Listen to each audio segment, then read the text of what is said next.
Hello, everyone. Welcome to today's webcast. Advances in manufacturing technology lead to efficiency, reliability, flexibility, and speed to market. This is Rita Peters, Editorial Director of Pharmaceutical Technology, and I'll be your moderator for today's event. We're pleased to bring you this educational web seminar presented by Pharmaceutical Technology and sponsored by Catalent. For more than 80 years, Catalent has provided flexible manufacturing solutions for pharmaceutical, biologic, and consumer health clients around the world. With its manufacturing expertise, superior quality standards, broad portfolio of development and delivery technologies, and network of facilities approved by 35 regulatory agencies, the company can support nearly any program requirements with reliable supply to global markets. For more information, please visit www.catalent.com. We have a few important announcements before we begin. This webcast is designed to be interactive, and we encourage you to ask questions during the event. You can submit questions by typing them in the Q&A box, which can be found on the right-hand side of your screen. You can enlarge the slide window by clicking on the small green icon in the upper right-hand corner of the slide window, or by hovering your mouse over the lower right-hand corner and dragging the window to the desired size. The slides will advance automatically during the event. If you have any technical problems viewing or hearing this presentation, please click on the question mark Help widget in the dock at the bottom of your presentation window. I'd now like to introduce today's speaker. Neftali Tosato is the Director of Global Continuous Improvement, Technology and Engineering at Catalent Pharma Solutions. He has more than 24 years of combined experience in pharmaceutical, biotech, devices, and combination products. Thank you for joining us today, Neftali. You have the floor. Thank you. Hello, everyone. Thank you for joining in today's webinar, Advances in Manufacturing Technology Management. The topics we will discuss today, we're going to get started with a quick introduction. We're going to get into the definition of manufacturing technology. Then we will discuss briefly some of the pharmaceutical industry challenges that we face in today's manufacturing world, especially pharma. We're going to establish the guideline of how to create your own manufacturing technology culture by discussing 7 steps that will guide us to that. At the end, I will share a case study of my current company, Catalent Pharma Solutions, and then we will answer questions at the end of the session. So in this slide, we are summarizing one of the key technologies and expertise that Catalent has to provide. You can see on the top left, we have over 80 years of experience providing flexible manufacturing solutions for pharmaceutical and biologics consumer health clients around the world. With our manufacturing expertise, we have superior quality standards, broad portfolio of development and delivery technologies, a network of facilities approved by 35 plus regulatory agencies. We can support nearly any program requirements with reliable supply to global markets. We have a proven track record of product launches in multiple markets with the analytical, development, project management, regulatory, and operational expertise to support successful technology transfers at any phase of the development cycles. We have expertise in manufacturing technologies to improve efficiency, reliability, and safety, packaging technologies, for serialization and special handling experience across over 300 potent cytotoxic, hormonal, and controlled substances. You might be questioning how we do that and what are some of the manufacturing technology characteristics. This slide shows an example, a brief example of the orals part of the business that we have to offer. And is in the core of our innovation is state-of-the-art technology, particularly for soft gel platform. We have a continuous gelatin manufacturing process, for example, We have 100% online ribbon thickness measurement with operator real-time visualization and monitoring trends with a statistical process control. We have a novel spreader box design, a novel dosing pump, which, by the way, will be our case study later on. We have an integrated single-stage drying technology in our softgel business. And as well, we have principal scalable and adaptable to multiple process technologies. That translates into very reliable supply and patient safety to our customer. For example, we have a Six Sigma Plus process in ribbon thickness control and dosing, 20% less material usage that increases API yields, increased manufacturing and equipment reliability, 60% cycle time reduction, and that's an outlier in the whole industry, significantly enhanced compliance, and we also have 10% less usage of footprint in our manufacturing floor. So how we, in reality, achieve that is to the core of the definition of manufacturing technology. I'm going to like to share with you a little bit of what's the meaning of manufacturing technology for Catalent, and I recommend you to take a closer look to this definition because it's going to be in the heart of our webinar today. Manufacturing technology, as defined by Business Dictionary, is the field of study focused on improvement of manufacturing processes, techniques, or equipment in order to reduce costs, increase efficiency, enhance reliability, or to incorporate safety and anti-pollution measures. So you can, if we break down that definition and we focus on the what it is, again, it's very important to point out that we are talking of a manufacturing process, a technique, or equipment. That's important in the definition because it's what differentiates manufacturing technology from, example, IT technology. It's very typical confusion in the market out there to speak of technology and immediately go into the internet and the web tools and the phone connectivities. In reality, when we're discussing about manufacturing technology, the target, the what, is a manufacturing technique or an equipment. And it will be the basis of our discussion for the rest of the webinar. The why of the manufacturing technology is equally important. It has to be directed and targeted to a particular purpose.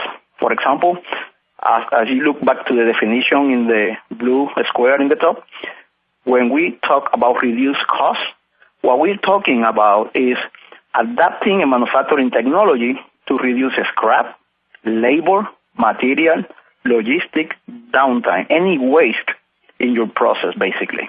When we discuss about increased efficiency in the definition, what we're really discussing is how we can increase our yield, also, cycle time reduction of the manufacturing process, how I can increase the availability of the manufacturing line, how I increase the quality level of my products. When we are talking about enhancing reliability in the definition of manufacturing technology, we are discussing about the capability, uptime, running time, right? Productivity of the personnel and resources being used in the manufacturing floor. At the end also is self-explanatory. We are discussing also of incorporating safety and anti-pollution measures. What we mean with that is also to protect the patient, the employee, the business reputation, and any regulatory implications in the marketplace. So, in essence, if a leader of a particular manufacturing technology product or process or project cannot articulate the why of the manufacturing technology, to be totally honest, project should not be approved in any pharmaceutical company, or I would say any manufacturing company. So this slide represents a broad spectrum of what Catalent as a company has to offer for the marketplace. This is a summary on different classifications of technology as you go through the manufacturing process, and it can be applied to any manufacturing process in the pharmaceutical marketplace. I will take, for example, the category of formulation and mixing technologies. you can speak of manufacturing technology in terms of getting, for example, a reactor, the proper characteristic of a reactor or homogenizer to achieve a particular intention or target as discussed earlier during the definition phase. Single-use containment technology in that same category, the third bullet to the left, is more applicable to the biotech industry, which we offer also in our Madison site. We go down the list to the conversion, forming, and filling area. In the blow, fill, and seal business, we can speak specifically of a manufacturing technology type that can guide us to a particular result in yield, for example, and so on. So I would like you to go to the printing technologies. We recently deployed a UV cold laser project, and we are in the process of enabling that in our commercial market.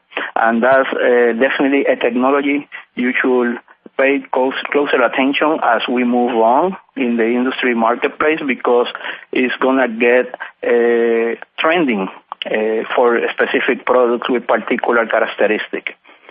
So moving to the next slide, now we're going to pass to discuss briefly what are those challenges in the manufacturing technology arena that we face in the pharmaceutical industry. It's important to notice that I just captured just few of the challenges. That doesn't imply that are all the challenges out there, but at least this is my recollection based on experience. Definitely when you are in pharmaceutical world, one of the big uncertainty happen in how you handle your future product portfolio, how and where your product will be manufactured. This is a problem we always facing at Catalent to accommodate multiple customers in multiple sides of the world. And it's sometimes the challenges on geographical location dictate the pace or the selection process of where we make a product. The pipeline, for example, sometimes require a particular flexibility that you currently don't have in your manufacturing process. So how you tackle that is what we attempt to discuss today. The demand for customized solutions are increasing. More and more we're seeing challenges and requests with highly specialized products, highly targeted treatments, and very complicated formulations, particularly surprising in the nutraceutical arena. We also sometimes face the challenge of aggressive speed to market requirements. What seems maybe goals that are not achievable in big pharma workspace, sometimes we manage a way to make it happen for our customers. And you should be asking yourself how they do it, right? So we're going to share one of our processes in relation to manufacturing technology later on, and it's the heart of this webinar. We constantly face deviations and corrective action, preventive actions processes that constrain our capacity in many sites. And many of you, if you're working in pharma workplace, you know what I specifically mean with that particular bullet. The regulatory impact is a huge driver for the decision making and big challenges also in the pharmaceutical manufacturing technology world. How we can do it, how we can achieve such a complicated platform, array of conditions, challenges of the pharmaceutical industry workplace, we're going to share the secret with you today.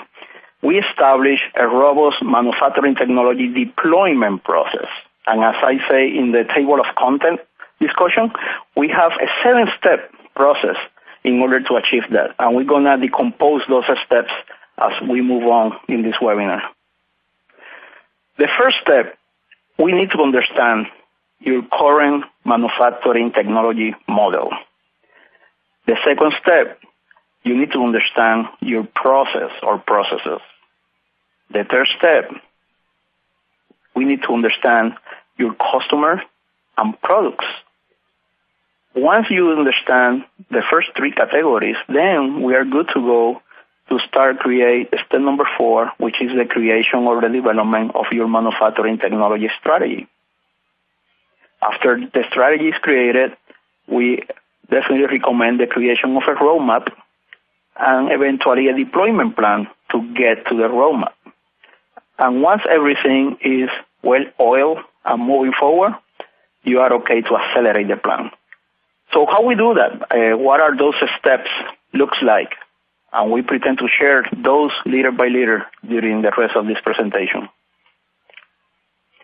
Step one, understanding your technology culture. What we mean with that? So through the years, we have seen that the pharmaceutical industry have what we call a manufacturing technology push model approach to manufacturing technology deployment. What we mean with that?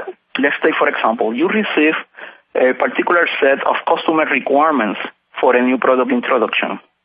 Let's say that that customer requires you to be efficient. Those are the conditions, right? They require you to be efficient, reliable, flexible, speak to market, right? Accelerate the launch, we can say that way. And they want a product with high quality, of course, because there's a regulatory framework to meet, right? So let's say those 5 are the requirements that you receive from your customer. If you use your push model, if you use a push model in your organization, the typical approach that you follow with a manufacturing technology solution, you probably go out there, request your engineers to find a highly sophisticated, state-of-the-art, proven technology. You probably go there also on the marketplace and try to find the equipment with the higher throughput and output capabilities available.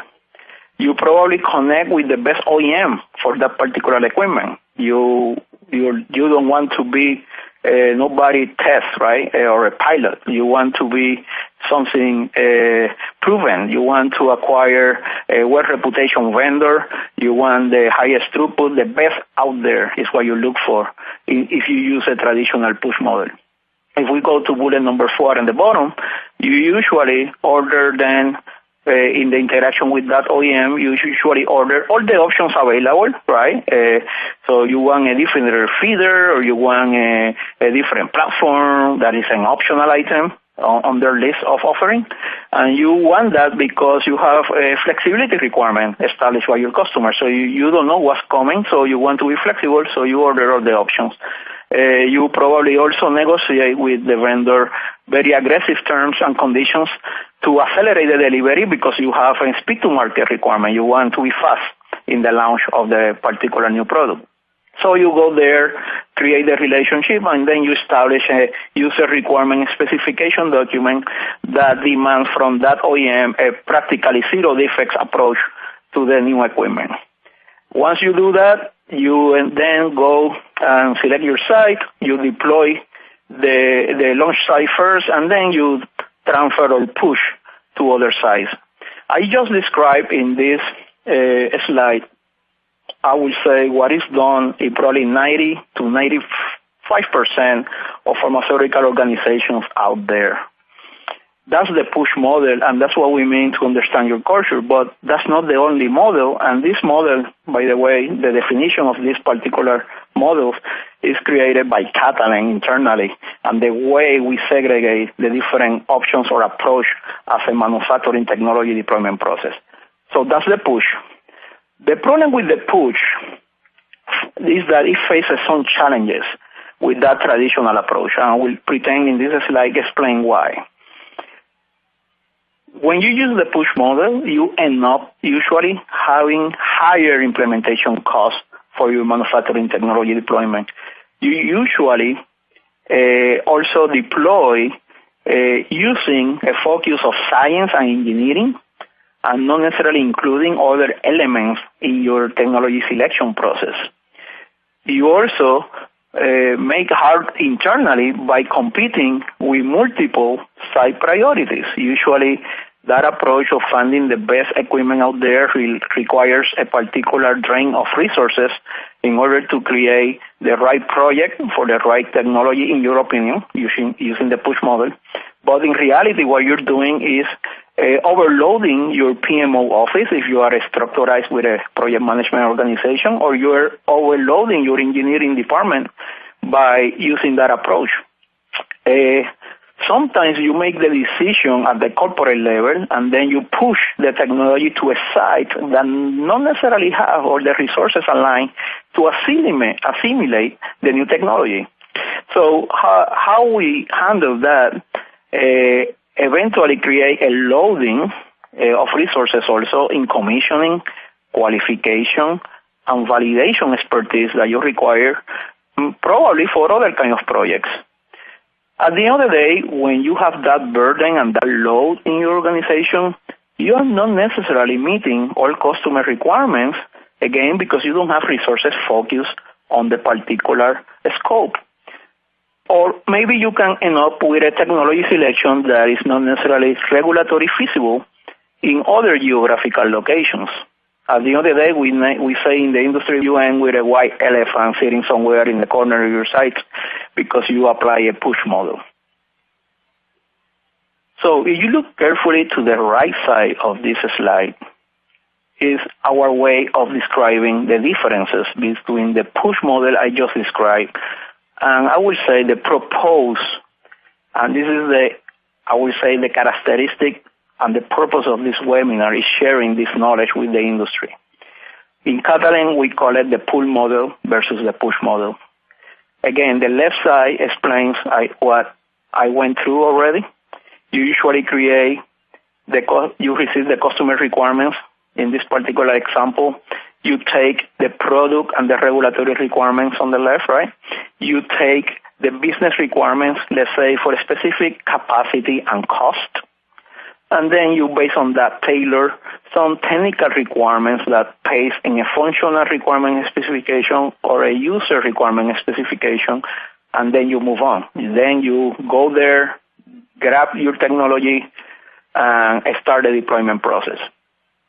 That's the pushing model, right? From that point on, in essence, if you understand what we're trying to project with this webinar, typically from that point on, you push the technology from that point forward to your organization.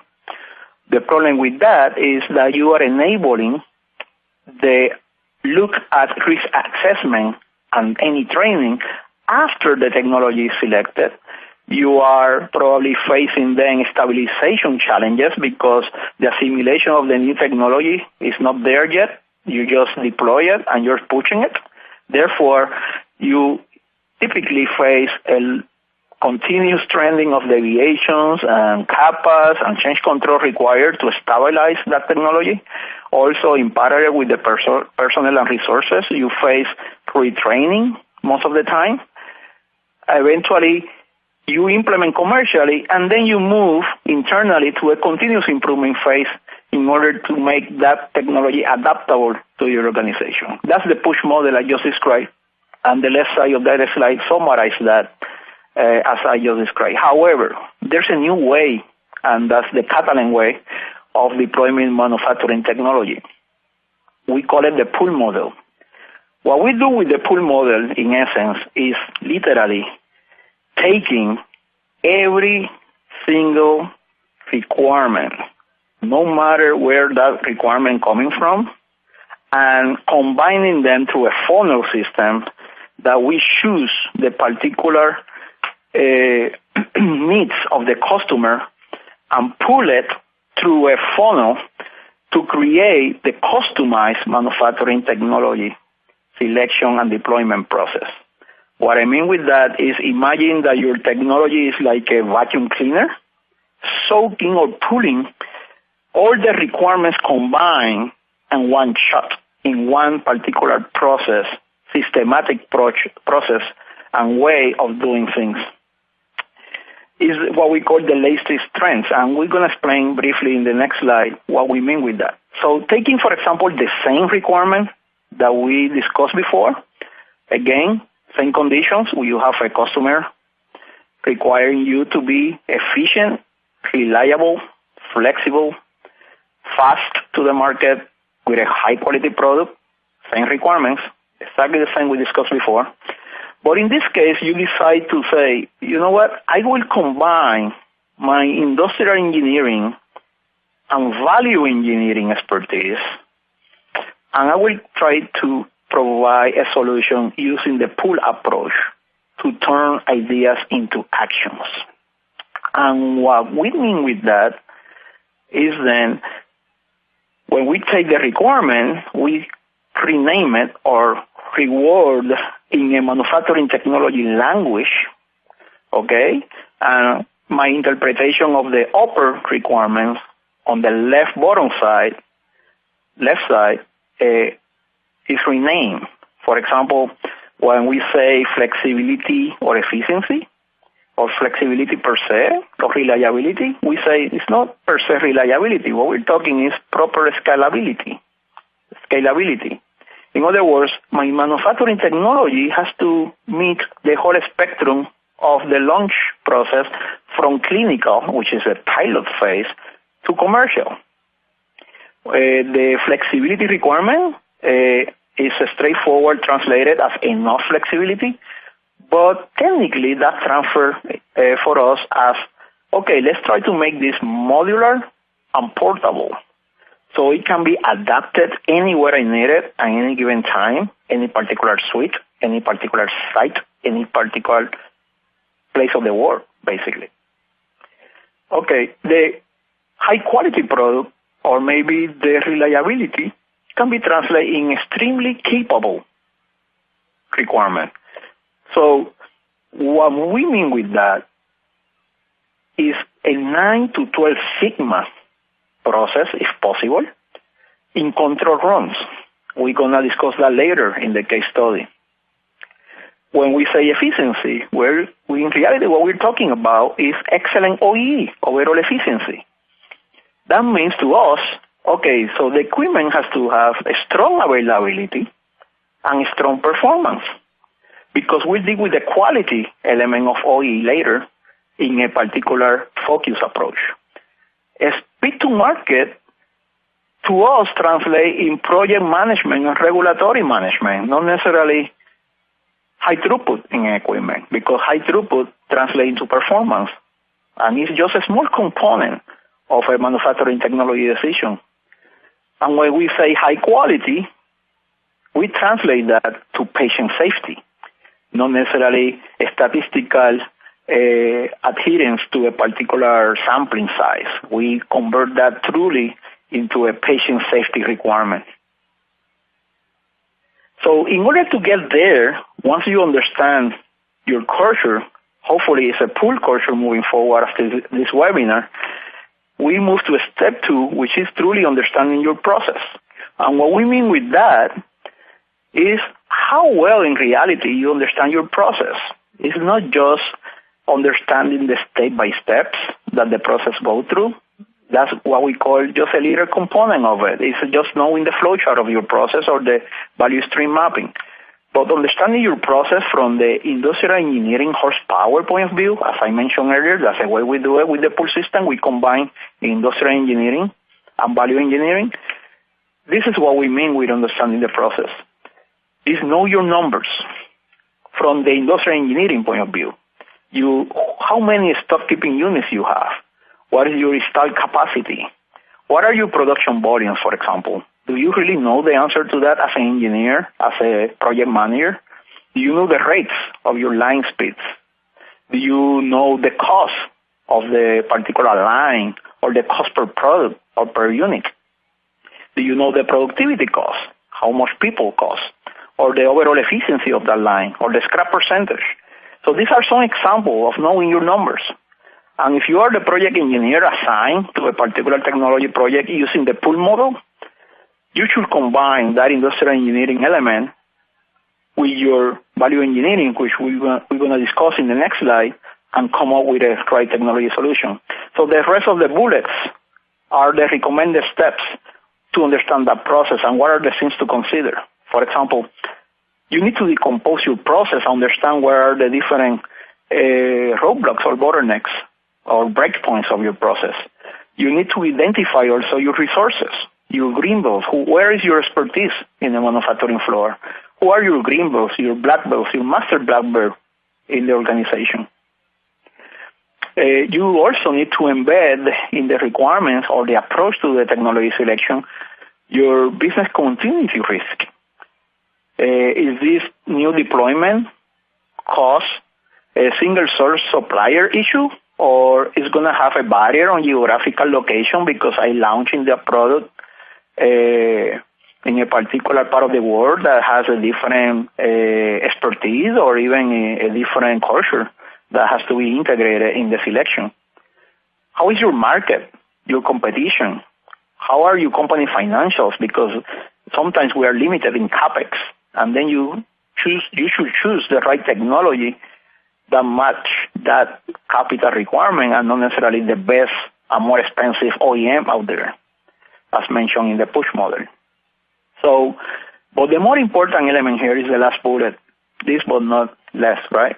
Last but not least, the experience should not substitute Gemba. And what we mean with Gemba is walking the floor, spending time understanding your process in the floor, really working with your team, with the doers, with the operators on the floor, and get that requirement from them.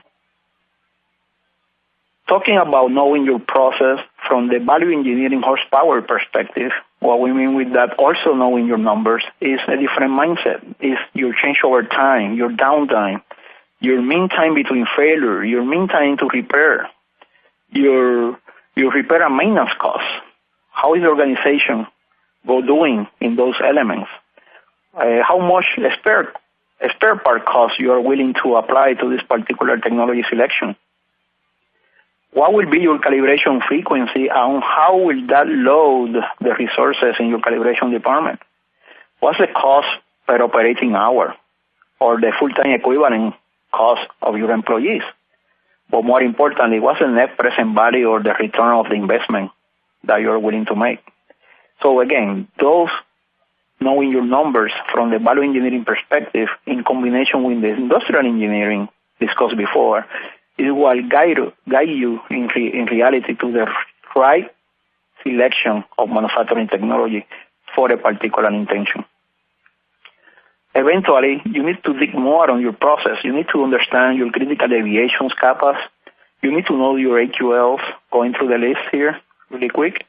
You need to understand your critical utilities and your root classification, monitoring requirements, in particularly important in aseptic processes and sterile environment.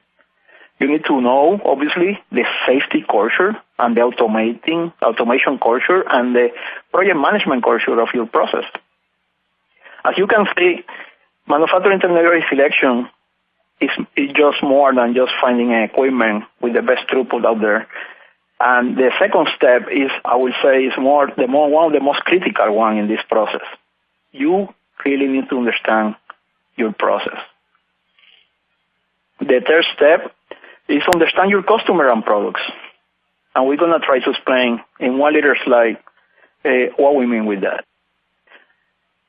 So if the new technology is driven by a new product introduction, if you understand your business and your marketing inputs, that translates into a regulatory focus and project management and risk management focus. So again, the intention, going back to the definition of manufacturing technology discussed earlier, it's very important that we understand what we're trying to do here. We understand that a new business, for example, in a new geographical location, for example, Asia Pacific, has a different repercussion than a new business in America. We know that. However, sometimes we disconnect that from the manufacturing technology strategy. The second item, multinational customer product versus just a region, also have a particular demand from the manufacturing technology deployment team in the sense of the focus that should take place in the manufacturing technology selection.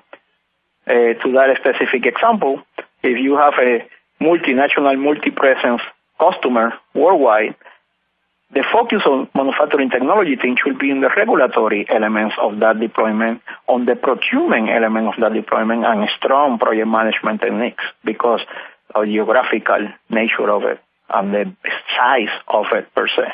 But going, for example, to the specialty product, for example, let's say the new launch is a potent drug, then you should focus on the cost of that implementation because you need to include additional regulatory and engineering control elements.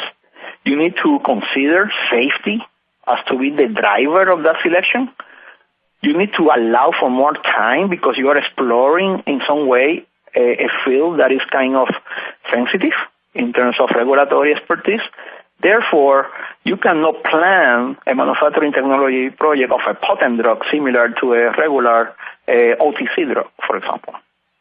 Hopefully, I explained what we mean with understanding your customer and products with that slide. The first step to have a robust manufacturing technology deployment is once we understand the first three steps, then we are in a position to start creating our manufacturing technology strategy. And what we really mean with that, if you put your attention to the top right corner, you need to look and understand what are the core values of your continuous improvement and technology in your organization. In this example, I'm using building expertise and establish predictable, consistent processes to be a core value of your technology strategy. I also use an example, focus on business priority. And I use example that your organization decide to accelerate technology, for example, as a particular intention or a driver of your technology and the purpose of your technology. So once you define or you understand what are your company culture is and what are the core values of your technology strategy, then you need to choose in your strategy elements that align with those values. You cannot just implement manufacturing technology in a silo disconnected from the intent of your organization.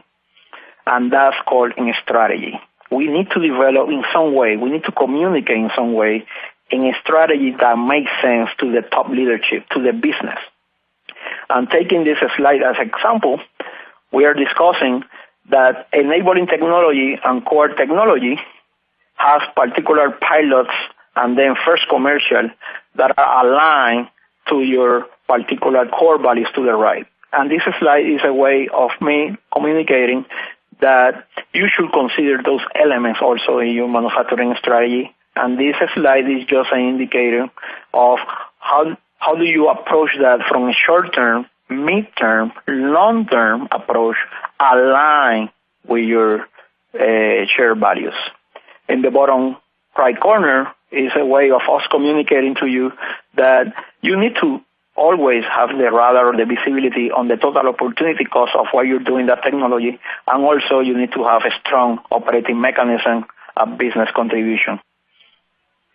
Once you develop in that strategy, you need to convert that into a multi-year communication process, and this table kind of reflects the focus area on the next 4 years, plus a standardization, short-term, mid-term, long-term programs, while keeping an eye on potential challenges to business continuity. And the intention is you need to fill the blanks there with a list of projects and initiatives, including new product introduction, etc., across the year, also short-term, mid-term, long-term, and each one you choose the top 1, top 2, top 3 projects in each category, and you fill the blanks right there. At the end, what we're trying to do is address a clear message on the contribution and benefits to the business of your manufacturing technology strategy. Once you create the internal development, you move to pilot phase, and eventually you move to a global rollout. And that's what we mean with creating a strategy. Then you can summarize that strategy in one pager. This is just an idea, one pager like this, for example, where you have all your business areas combining a list of the different technology or projects that you would like to deploy on each business area. But again, you're communicating that is aligned with the business area strategy across the board. So in this case, you're moving to the business unit agnostic kind of approach. And at the end of the day, you need to mention also the business deliveries and goals that you are achieving with that particular strategy.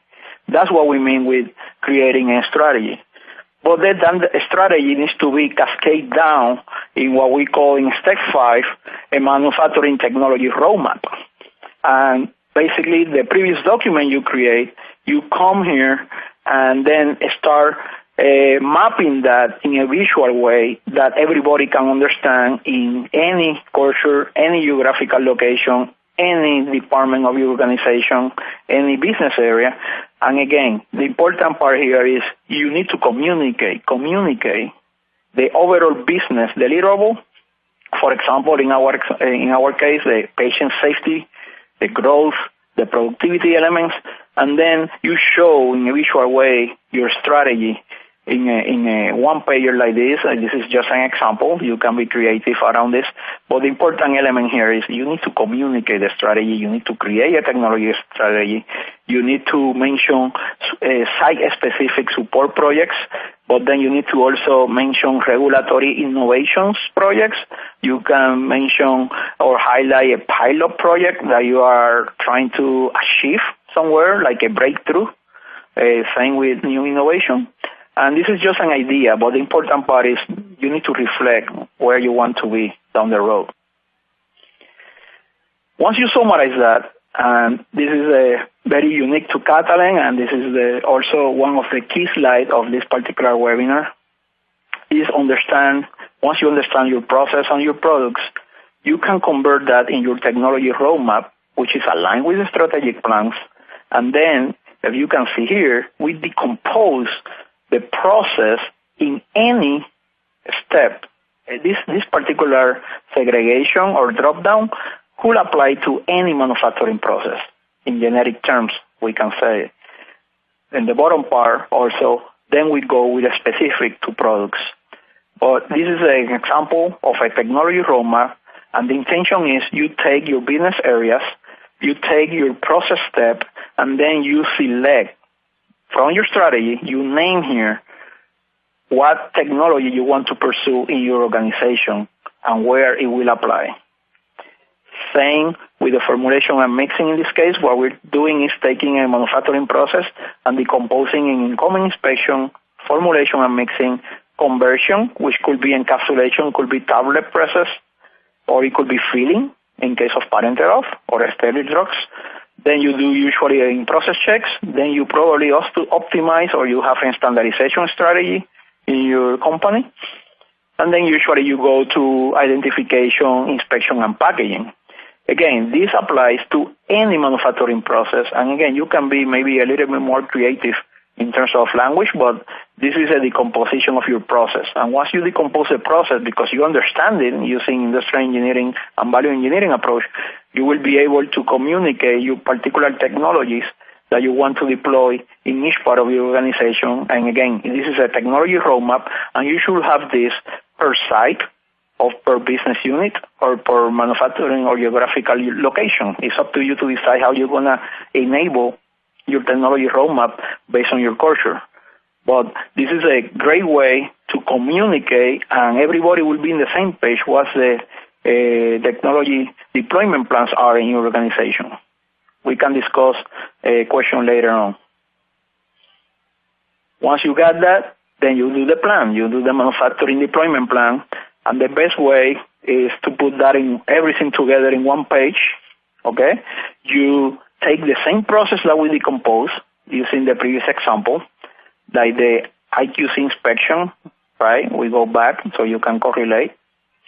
You see the incoming inspection process here. We say we're going to deploy a particular incoming quality check technology. Number one, maybe we can select automatic sampling or Raman technology, for example. And that's an example of that technology that I decide to deploy as an organization. So I come to my execution roadmap and my execution plan, and then decompose the process in the same way, and then I choose the site where I really interest of pursuing that particular technology. And the intention of a deployment plan is, again, in one page, you are communicating everything that is aligned with your business goals, with your culture, with your company, your customer requirements, and then you're also choosing the location that you want to deploy it based on the driver of the customer requirement. It's a pull system, as mentioned earlier. And this is a right way, or maybe just a recommended way in this case, of how you can communicate that, and this can become your living document to pursue the implementation from start to finish. Obviously, assuming that you have a project plan to each one of the square or the cells in this particular table. But at the end of the day, this looks like a full table all the cells fill out with a specific projects that will be in a particular process step, in a particular geographical location or site in your organization in one page. And this is what we mean with a deployment plan. After you're done all this, you want to accelerate because, again, you have a speed-to-market requirement, so you need to find ways to accelerate, and the best way to do that is with project management discipline, aggressive project management. With the previous discussion, I hope I clarify many of the process steps required to have a manufacturing technology deployment approach that makes sense to your organization. You went through the 7 steps. You applied that. You coach everybody in your organization on that. Now, my intention is to share very quickly a case study here in Catalent of the deployment of a medicine pump that we did for the oral business. So in 2005, we received a requirement of a customer. We faced the right customer and the right product request at the right moment. And since we have a very strong OpEx culture driven by our CI technology engineering organization, we decided to definitely step to the challenge and try to combine our industrial engineering, value engineering, to meet that customer request. And what I mean with the aggressive challenge is we received a request to try to fill a very unique capsule with 40 milligrams plus or minus 0.9 milligram. Again, milligrams, not grams, okay? So those familiarized with those terms and ranges. Back then, it was almost impossible in a soft gel capsule with a specific gravity of a paste-like material, as explained here on the deck. So we knew with that request that we were facing something unique, an unprecedented kind of product in the soft gel business.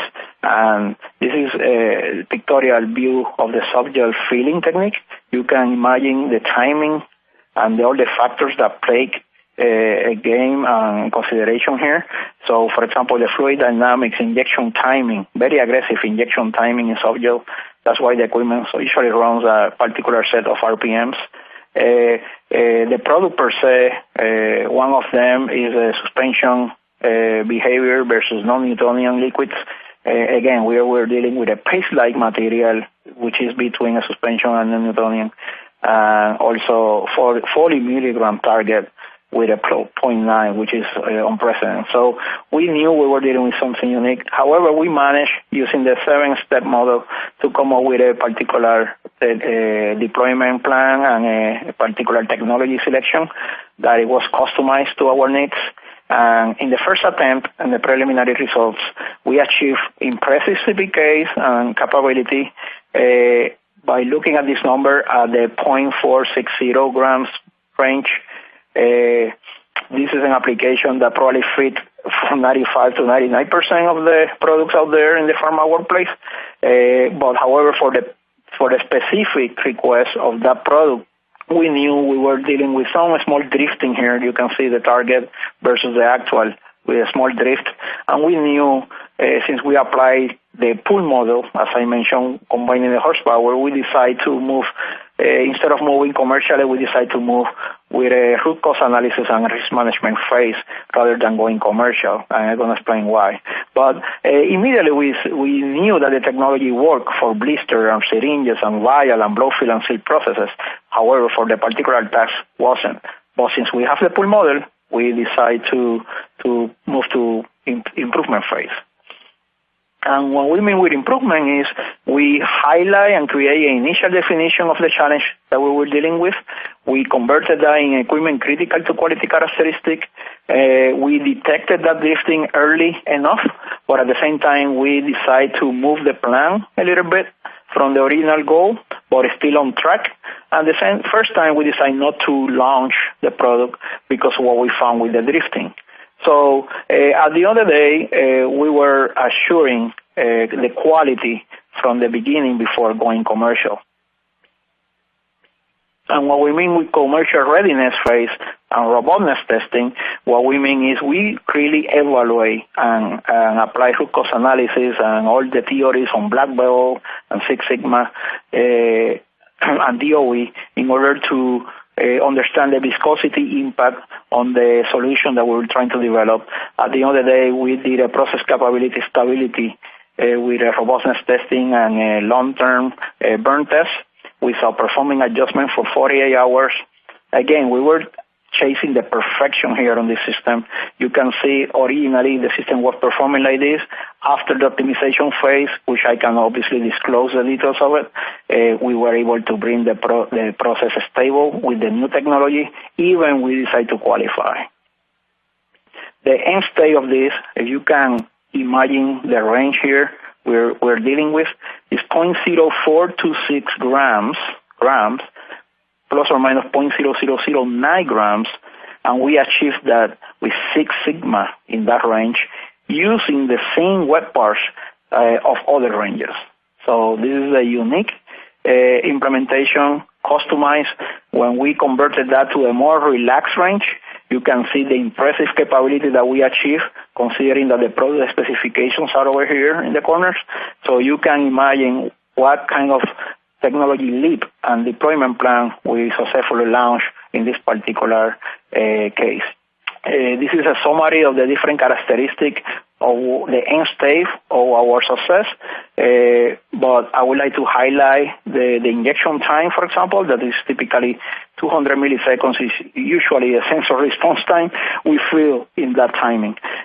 Also here the modularity, we kept the modularity, the portability of the system, automatic calculations, GMP is still there. So again, a very impressive deployment with a great team effort. And once we knew that we were dealing with something unique, you can see, and this slide reflects our deployment approach, our deployment plan, and the business continuity embedded into it by choosing 2 different sites in parallel, one ahead of the other, so that the learning from one was applied to the research and development organization and eventually to the commercial operation, and eventually we succeed in the launch of that commercial platform, and now we are in the phase of rolling it out. And you can also see our commitment with the pull model and the 7-step model that we use, because then you can see the commitment with some sites in terms of funding and rollout, where others, the business case is not already there, and at the same time we understand that there's some learnings associated to those sites that has to be considered. So apologize for the blurred pictures, but we need to keep our confidentiality here. But at the end of the day, we achieved a first ever medicine pump system for that type of product or application in the world in this case. And we achieved that for R&D and commercial. So again, to conclude this webinar, as a summary, use the pull model to develop your manufacturing technology strategy, align the manufacturing strategy with business strategy, follow the 7-step process by understanding your culture, your process, your customer, your products. Develop a strategy, a roadmap, an execution plan, and once you have that, accelerate. Start accelerating your strategy, and what we mean with that is establish robust operating mechanism and project management approach. Use the combined horsepower of your industrial engineering and value engineering so you can turn ideas into actions. And keep in mind that accelerating manufacturing technology enables customer growth and patient outcomes. So that being said, this is the end of the webinar. We would like to take questions now.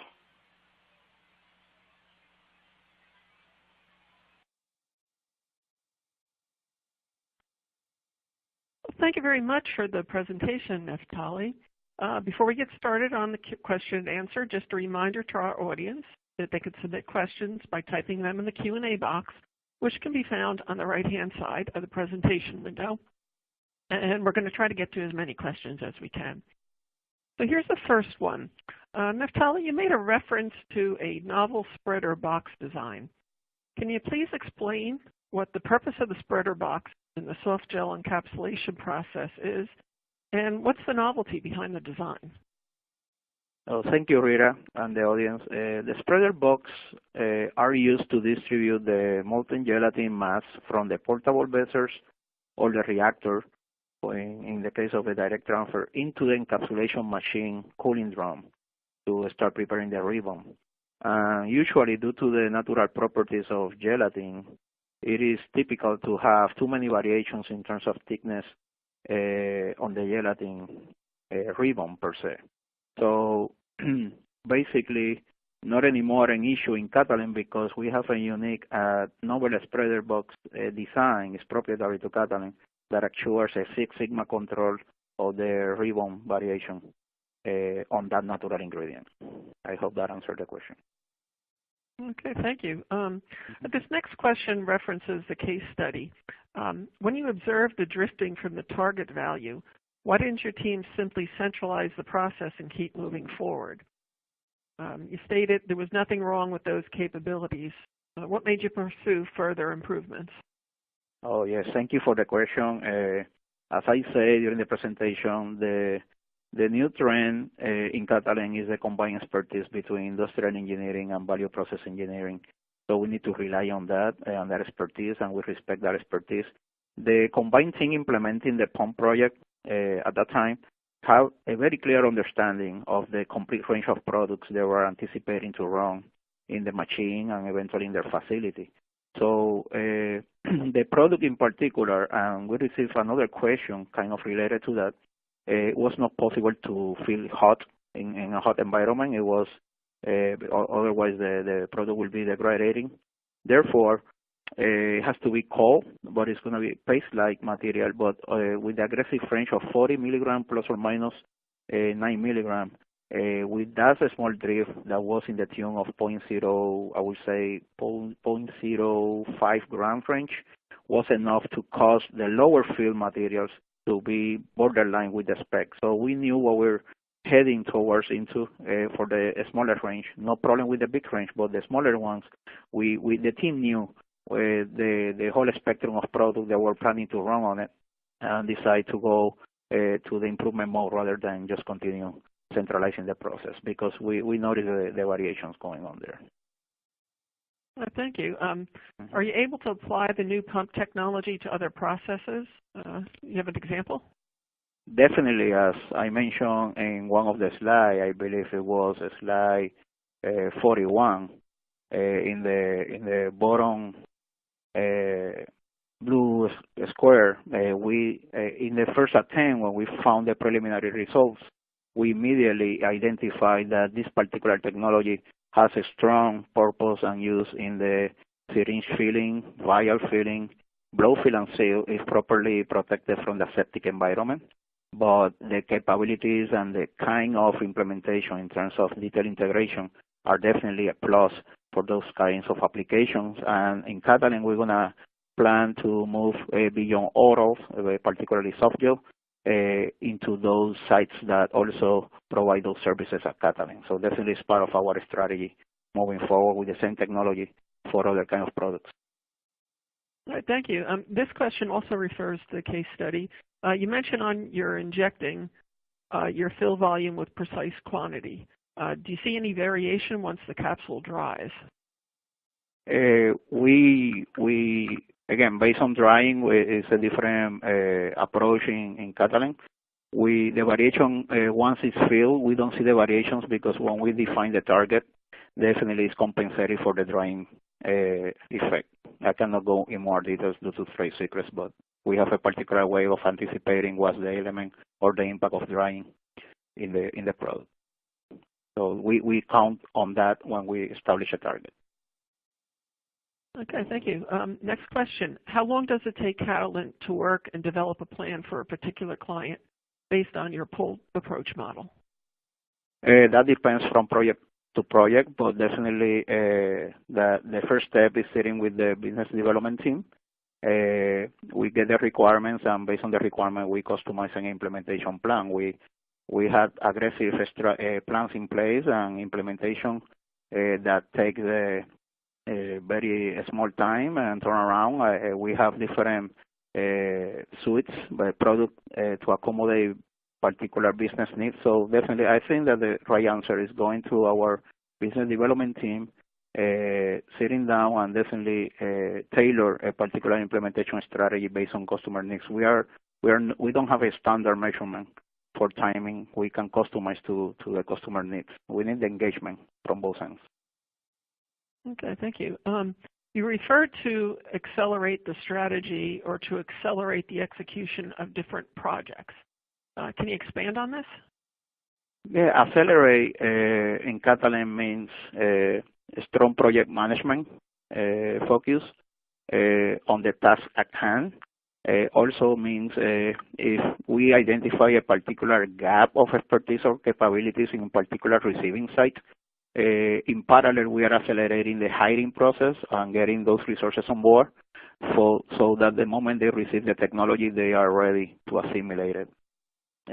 In addition to that, we accelerate with a strong communication process.